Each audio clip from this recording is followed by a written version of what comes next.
Naranasan mo na idol na hindi ka updated sa paparating na bagyo at nagugulat ka na biglang lakas ng ulan at hangin?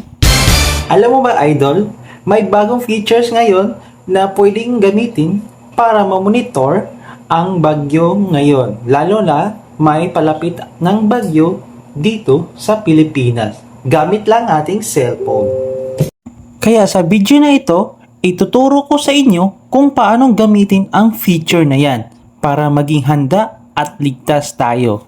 Ito lang kayo idol at subaybayan nyo ako sa video na ito. Tara na, let's go! Una idol, pumunta tayo sa Play Store app at isearch ang Zoom Earth. Inirekomenda ko ang app na ito dahil marami itong kapaki-pakinabang na features na maaari nating gamitin. Ang pinakamaganda sa Zoom Earth ay nagbibigay ito ng real-time satellite at kompletong impormasyon tungkol sa lagay ng panahon. I-click lang natin ang install at maghintay ng ilang minuto hanggang sa matapos ma-download ang app na ito. Kapag tapos na, click lang yung open. Kapag nasa loob na tayo ng app, i-click lang yung show your location para matukoy ni Zoom Earth kung saan tayo kasalukuyang naroroon.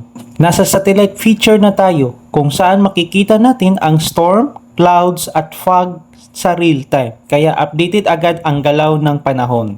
Nakikita nyo ba yung blue button na yan? I-tap lang natin yan at dito natin makikita ang iba't ibang features na app na ito. Dahil nagtatakay na natin tungkol sa satellite na feature, ngayon naman ay dumamo tayo sa radar. Ito ay isang bagong tampok na ginagamit para sa real-time na pagtukoy ng ulan. Mas pinahusay pa ang katumpakan nito kumpara sa dati.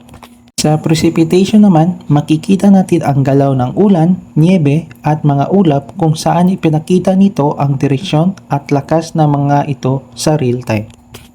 Sa wind feature naman, makikita natin ang animasyon ng bilis ng direksyon ng hangin at nagpakita kung gaano kalakas at saan papunta ang ihip ng hangin sa iba't ibang lugar.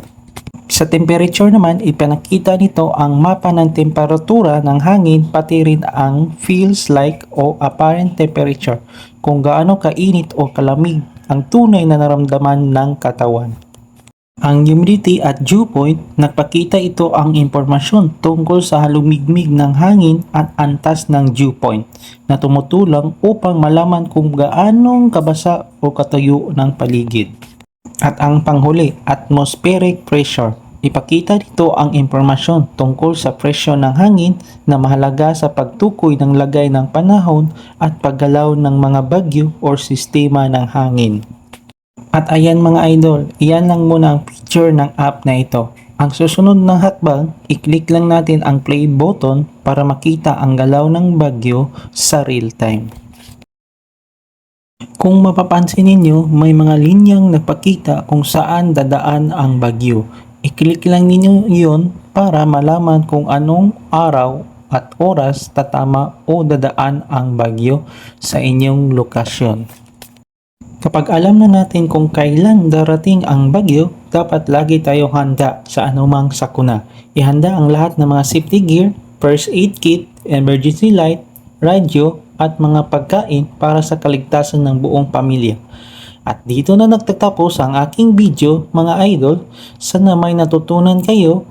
Pakishare po ang video na ito para mas marami pang makaalam tungkol nito. Huwag din kalimutan i-follow ang aking page Boss JM TV. Hanggang sa muling pagkikita, paalam!